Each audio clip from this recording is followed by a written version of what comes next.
आप देख रहे हैं न्यूज 24। मैं हूं मानक गुप्ता और मेरे साथ आप स्क्रीन पर देख रहे हैं अश्विनी उपाध्याय को। बीजेपी के नेता हैं, सुप्रीम कोर्ट के वकील हैं और पिछले 2-3 दिन से सोशल मीडिया पर, पूरे इंटरनेट पर जबरदस्त छाए हुए हैं अश्विनी उपाध्याय। क्योंकि हेट स्पीच के मामले में दिल्ली पुलिस ने इनको गिरफ्तार किया, जेल भेजा गया, लेकिन हाथ क्या, जमानत भी मिल गई। अश्विनी उपाध्याय, स्वागत है। शुरुआत में यहीं से करूंगा, जेल में कैसा आपका टाइम कटा? मुश्किल हुई या आपने तपस्या मान के काट दिया? बहुत स्वाभाविक सी बात है कि जिंदगी में सोचा नहीं था। हम तो रिफॉर्म करने की बात कर रहे हैं। हम तो कहते हैं बहुविधान नहीं संविधान चाहिए, विदेशी नहीं स्वदेशी कानून चाहिए। और अंग्रेजों के कानून बदलने की मांग करने पे अंग्रेजों के कानून को उपयोग करके हमें जेल में डाल दिया जाएगा, तो हमें तकलीफ अपनी अपनी पीड़ा को लेके नहीं थी। 24 घंटे जो मेरा चिंतन मनन ये था, यार अब कौन हिम्मत करेगा जब लोग सुनेंगे कि सुप्रीम कोर्ट में 110 पीआईएल फाइल करने वाले अश्विनी उपाध्याय, जो सुप्रीम कोर्ट के वकील भी हैं, उनको 1861 के पुलिस एक्ट को उपयोग करके जेल में ठूस दिया गया है। तो कौन हिम्मत करेगा अच्छी चीजों को आगे? हमें अपनी चिंता नहीं थी, हमें चिंता इस देश के उन युवाओं की। अश्विनी उपाध्याय, लेकिन अंदर मैं कह रहा हूं, जेल में जो आपके 24 घंटे बीते, एक दिन बीता, एक रात बीती, तो दिक्कत तो हुई होगी ना? सबको होती है। जेल कोई अच्छी जगह थोड़े है। बहुत नहीं, स्वाभाविक सी बात है। हमें बेड पे सोने की आदत है, रात में वहां जमीन पे नींद नहीं आएगी। हमें भगवान की दया से घर में एक एसी भी है, वहां तो एसी नहीं है, वहां तो सिंपल पंखा है। हमारा कमरा पूरी तरीके से प्रूफ है कि मच्छर नहीं है, वहां मच्छर भरमार थी। तो ये समस्याएं तो नहीं है। हमने कभी सोचा नहीं मानक कि ऐसे कानून की, मतलब पूरी पूरी जिंदगी लगा दिया मैंने अपने कि इस देश में अच्छी चीजें हो जाए। और हम तो वहां गए थे कि कठोर कानून बनाओ, कट्टरवाद के खिलाफ, अलगाववाद के खिलाफ, आतंकवाद के खिलाफ। और हम ही अंदर हो गए। हमने नहीं सोचा था।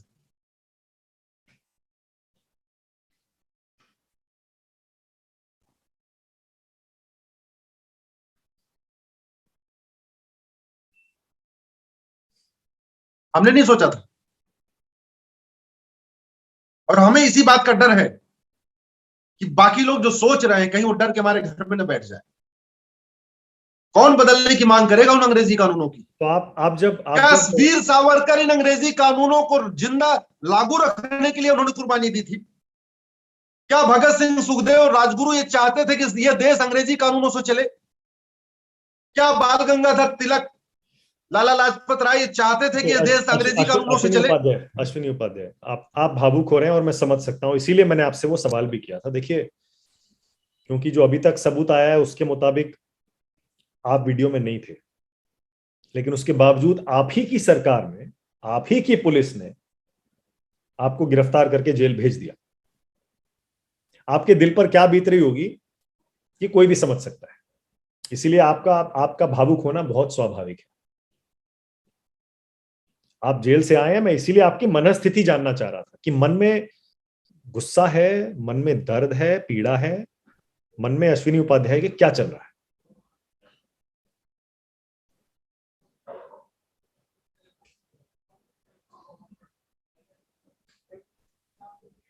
स्वाभाविक सी बात है मानक, मैंने पिछले कई सालों से प्राइवेट केस नहीं लिया। हाई कोर्ट का ऑर्डर सुप्रीम कोर्ट में चैलेंज करने में मुश्किल से 6 से 8 घंटे लगते हैं और 4-5 लाख रुपए फीस मिल जाती है। एक पीआईएल फाइल करने में 10 से 15 दिन लगता है और कोर्ट की फीस और फोटोकॉपी का खर्च भी अपने घर से देना पड़ता है। ऐसा कौन सा विषय है आप मानक बताइए जिसको मैंने सुप्रीम कोर्ट नहीं पहुंचाया? राजनीति के अपराधीकरण को रोकने और इलेक्शन रिफॉर्म पे मेरी 25 से ज्यादा पीआईएल है। भारत में भ्रष्टाचार खत्म करने के लिए मेरी कम से कम 10 पीआईएल सुप्रीम कोर्ट में चल रही है, हाईकोर्ट सुप्रीम कोर्ट मिला। जेंडर जस्टिस, जेंडर इक्वालिटी पे, लड़के लड़की की शादी की उम्र एक हो, सबका गुजारा भत्ता एक हो, नहीं, वो ये सब जानते हैं, तलाक का नियम एक हो। अश्विनी उपाध्याय सब जानते हैं, तभी तो मैं कह रहा हूं, इसीलिए मैं आपकी पीड़ा समझ सकता हूं। वही बात मैं कह रहा हूं कि बताइए, जेल में जहां कैसे गंभीर अपराधों के लिए अपराधी आते हैं, उनमें से एक अपराधी बना दिया आपको अश्विनी उपाध्याय, जो कानून के रिफॉर्म की बात करता था, पीआईएल ले जाता था, और उसकी सरकार है, देश में चल रही है। और ऐसे में तो आपको जाहिर है गुस्सा आएगा ही, आपको दुख दर्द होगा ही। और खासतौर से उन लोगों के बीच, आप बता रहे थे जमीन पे सोना पड़ा और गर्मी में बिताना पड़ा समय, मच्छर भी थे, ये तो छोटी छोटी बातें हैं। उसके अलावा आपके मन में ये नहीं आया कि ये हो क्या गया मेरे साथ? स्वाभाविक सी बात है, जिस तिहाड़ के लोगों को मैं लीगल एड देता था, उस तिहाड़ में मुझे लीगल एड की जरूरत पड़ गई। आज तक मैं लोगों की जमानत कराता था, अब मुझे अपनी जमानत करानी पड़ी, और वो भी उस अपराध के लिए जो मैंने कभी किया ही नहीं, जो मैंने काम किया ही नहीं। अगर मैंने 1% भी किया होता तो मन में थोड़ी रहती, चलो हमने गलती किया है। जो चीज मैंने किया ही नहीं, जिन लोगों को मैं जानता नहीं हूं, न मैंने कभी भाषण दिया, न उन लोगों से मिला, उसके लिए मुझे जाके तिहाड़ में एक रात गुजारनी पड़ी, अगला पूरा दिन गुजारना पड़ा, 24 घंटे मुझे वहां रहने पड़े। और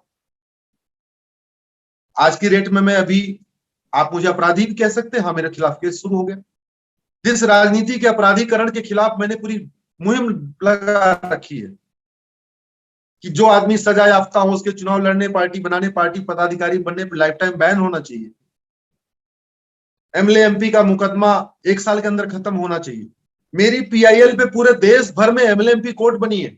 यहाँ राउज एवेन्यू कोर्ट यहाँ है, जहां सारे एमएलए एमपी के मैटर चलते हैं।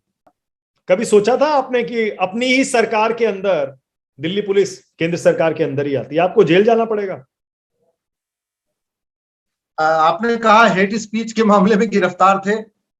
मैं आपके सभी न्यूज 24 के सभी दर्शकों से और पूरे देश भर से लोगों से आग्रह करूंगा, एक बार आप गूगल करिए हेट स्पीच अश्विनी उपाध्याय, तो हेट स्पीच पे सुप्रीम कोर्ट में पीआईएल फाइल करने वाला सबसे पहला व्यक्ति मैं हूं। हेट स्पीच के ऊपर लॉ कमीशन की एक रिकमेंडेशन है जो आज तक लागू नहीं हुई है, उसको लागू करवाने के लिए सुप्रीम कोर्ट में पिटीशन फाइल करने वाला पहला व्यक्ति मैं हूं। मैं कैसे हेट स्पीच कर सकता हूं? और जैसा मेरे जो जमानत में जो ऑब्जर्वेशन हुई है, कोर्ट ने बहुत साफ साफ लिखा है, इनके खिलाफ किसी भी तरीके का सबूत देने में पुलिस फेल हुआ।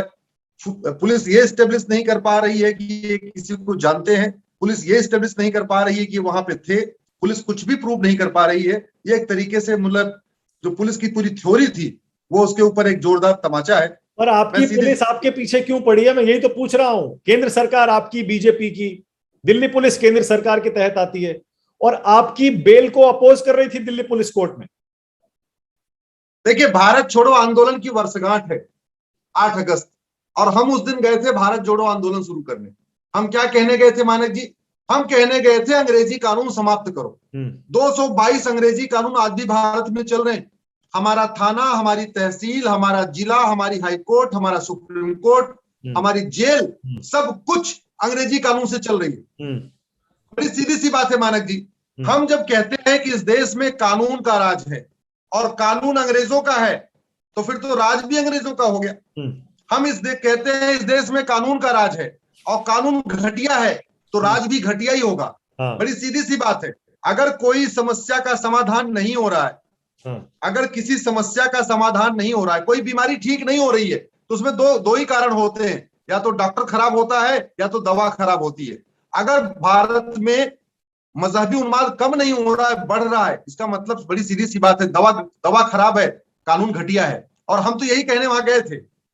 तो फिर फंस कैसे गए? मैं वही तो कह रहा हूं, दिल्ली पुलिस आपके पीछे क्यों पड़ी है? दिल्ली पुलिस, स्वाभाविक सी बात है, उस दिन शशि थरूर साहब ने दुनिया भर के ट्वीट किए, ओवैसी साहब ने ट्वीट किए, महुआ मित्रा ने ट्वीट किया, अमानुल्लाह खान ने ट्वीट किया। एक तरीके से एक पूरा ट्विटर ट्रेंड चलाया गया, अरेस्ट अश्विनी उपाध्याय। अरे भैया, अश्विनी उपाध्याय तो ये कह रहे हैं ऐसा कानून बनाओ कि दोबारा कोई मजहबी उन्माद फैलाने के पहले 10 बार सोचे। अब बताइए, ऐसा कानून बनाओ। विडंबना देखिए, आप कहने गए थे ऐसा कानून बनाओ जो मजहबी उन्माद कोई ना फैलाए, और आपके उसी कार्यक्रम में ऐसे ऐसे नारे लग रहे थे। अश्विनी जी, वीडियो आपने भी देखा होगा, मुझे पता है आपने तो डिटेल में स्टडी किया होगा। ऐसे ऐसे नारे लग रहे थे, मैं बोल भी नहीं सकता अपने मुंह से। तो किसी को तो उसकी जिम्मेदारी लेनी पड़ेगी ना। मानक जी, 10 बजे कार्यक्रम शुरू होता है, 11 बजे मैं पहुंचता हूं, 12 बजे मैं मंच से चला जाता हूं, और 3 बजे 4 बजे अगर वहां कुछ होता है उसके लिए मैं जिम्मेदार कैसे हो सकता हूं? जब 12 बजे अनाउंसमेंट हो गया, कार्यक्रम खत्म, 12 बजे बारिश शुरू हो गई, अब दोबारा वहां पे हटाना किसकी जिम्मेदारी है? मेरी जिम्मेदारी है। फिर तो एक काम करिए, लाल किले पे जो कुछ हुआ था, नंगा नाच हुआ था, पूरे दिल्ली में किसान आंदोलन का जितना नंगा नाच हुआ था, पकड़ के डालिए ना आप राकेश टिकैत को जेल में। जितना यहाँ पूरे देश में कोरोना फैलाने के मामले में जो पूरा हुआ था, अच्छा, क्यों नहीं आपने मौलाना साहब को पकड़ा? ठीक है, क्यों नहीं आप अब्दुल्ला बुखारी को पकड़ते?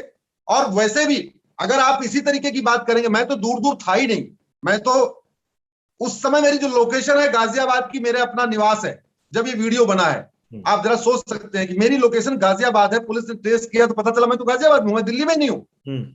ऐसी सिचुएशन में मुझे फ्रेम कर देना, मुझे लगता है कि केवल कुछ लोग arrest, Ashwini Upadhyay Twitter trend चलाएं और फिर उसके बाद अरेस्ट कर लेना, इस तरीके से पुलिस को दबाव में नहीं आना चाहिए था। कौन फ्रेम कर रहा है आपको? दिल्ली पुलिस थोड़े फ्रेम करेगी, आप ही की सरकार है, आप तो बीजेपी के नेता हैं और वकील हैं इतने बड़े, आप तो सुप्रीम कोर्ट के। आसानी से आपको बता दो, हाथ डालने की हिम्मत दिल्ली पुलिस क्यों करेगी? स्वाभाविक सी बात है, जो लोग हमारी पीआईएल से परेशान हैं उनको कोई मौका नहीं मिल रहा था। हमारी 25 पीआईएल इलेक्शन रिफॉर्म पे चल रही है मानक जी, 25 पीआईएल इलेक्शन रिफॉर्म पे, किसी की 25 पीआईएल पेंडिंग नहीं होगी।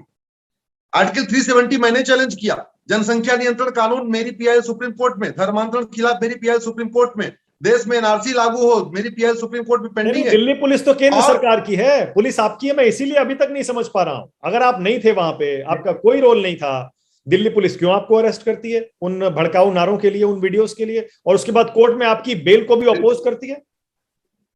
दिल्ली पुलिस ने अगर हमें गलत तरीके से गिरफ्तार किया और दिल्ली पुलिस ने हमें फ्रेम किया, इसीलिए दिल्ली पुलिस को मुंह की खानी पड़ी, मुंह की खानी पड़ी।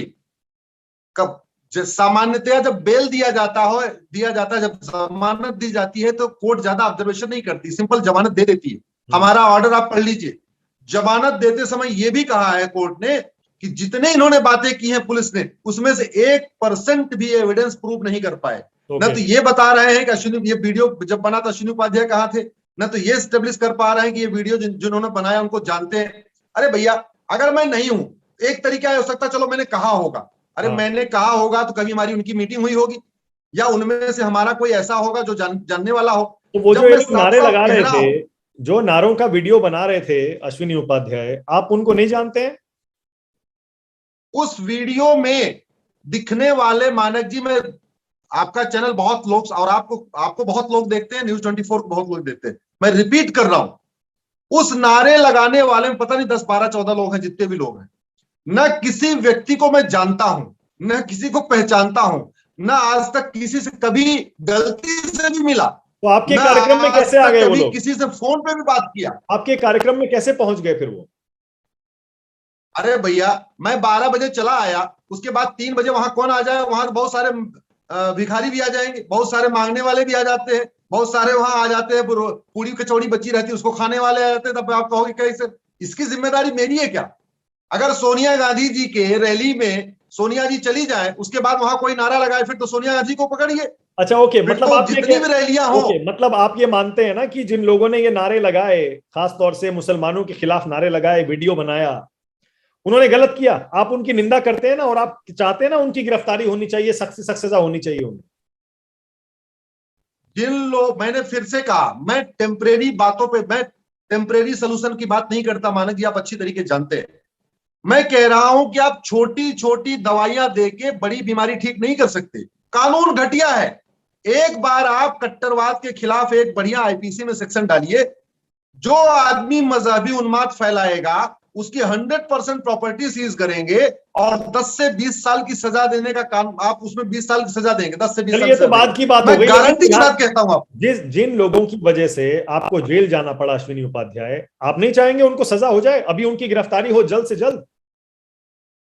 स्वाभाविक सी बात है, 5-6 लोग थे ऑलरेडी अंदर है, उनकी बेल पे आज बहस हुई है, बेल खारिज हुई है, कल दोबारा अपील होगी, प्रोसिक्यूशन उसको अपना एस्टेब्लिश करने की कोशिश करेगा, जो भी करेगा, इधर से अपनी बहस की जाएगी। मैं सीधे सीधे कह रहा हूं, दिल्ली पुलिस को सबसे पहले ये उस वीडियो को फॉरेंसिक लैब भेजना चाहिए था। पहली जो इन्वेस्टिगेशन का पहला पार्ट ये होता है कि ये वीडियो फेक है, फैब्रिकेटेड है या जेन्युइन है। पहला पार्ट यहां शुरू होता है इन्वेस्टिगेशन का। ये कॉमन सेंस की बात है। मेरे पास अगर कोई एक ले आके सुतली बम रख दे, तो पहले मैं ये देखूंगा सुतली बम ये सही है या केवल ऊपर सुतली रखी गई, अंदर कोई बारूदी नहीं है। तो पहला काम दिल्ली पुलिस को करना था, वो जो वीडियो जिसको शशि थरूर ने ट्वीट किया, 2-4 तथाकथित पत्रकार, वो पत्रकार अपने आप को कहते हैं, वास्तव में पत्रकार नहीं है, उन लोगों ने ट्वीट किया, ओवैसी ने ट्वीट किया, अमानुल्लाह ने ट्वीट किया, पहले उस वीडियो की जांच करानी चाहिए थी। और आज की डेट में वीडियो की जांच मुश्किल से 4 से 5 घंटे में हो जाती है। वो पुराना जमाना चला गया कि आपको वीडियो की जांच करने के लिए 1 हफ्ते का समय चाहिए। फिर आप देखिए आप बेनिफिट ऑफ डाउट देने की कोशिश कर रहे हैं जिन लोगों ने नारे लगाए। इसीलिए मैं आपसे पूछ रहा हूं ना, हो सकता है कुछ लोग अभी शायद सारे के सारे अरेस्ट नहीं भी हुए हो, उस वीडियो में जो लोग शामिल थे कुछ दिख रहे हैं, हो सकता है कुछ नहीं दिख रहे हो नारे लगाने वाले। तो आप खुल के क्यों नहीं कहते कि ये गलत हुआ, जिन लोगों ने नारे लगाए सबको गिरफ्तार करो, सख्त से सख्त एक्शन में उनको जेल भेजो, और बाद में वीडियो की जांच होती रहेगी। मानक जी, आपके बारे में एक घटिया सा वीडियो बना दें तो हम पहले वीडियो को जांचेंगे, पहले कह देंगे मानव गुप्ता को गिरफ्तार कर लो? पहले क्या होगा? पहले होगा वीडियो की जांचो। अगर ये वीडियो सही है, मैं फिर से कह रहा हूं, जो नारा उसमें लगाया गया है, अगर वो वीडियो जेन्युइन है तो बहुत ही घृणित काम किया गया है। ऐसे नारों की हमारे देश में स्थान नहीं होना चाहिए। आपसे बातचीत करने का देखिए मकसद यही था, एक क्योंकि आपकी साइड क्या है स्टोरी की वो भी थोड़ी दर्शकों की तरफ जानी चाहिए, और दूसरा अब जब कोर्ट ने खुद आपको जमानत दे दी है तो आपको पूरा हक है बोलने का।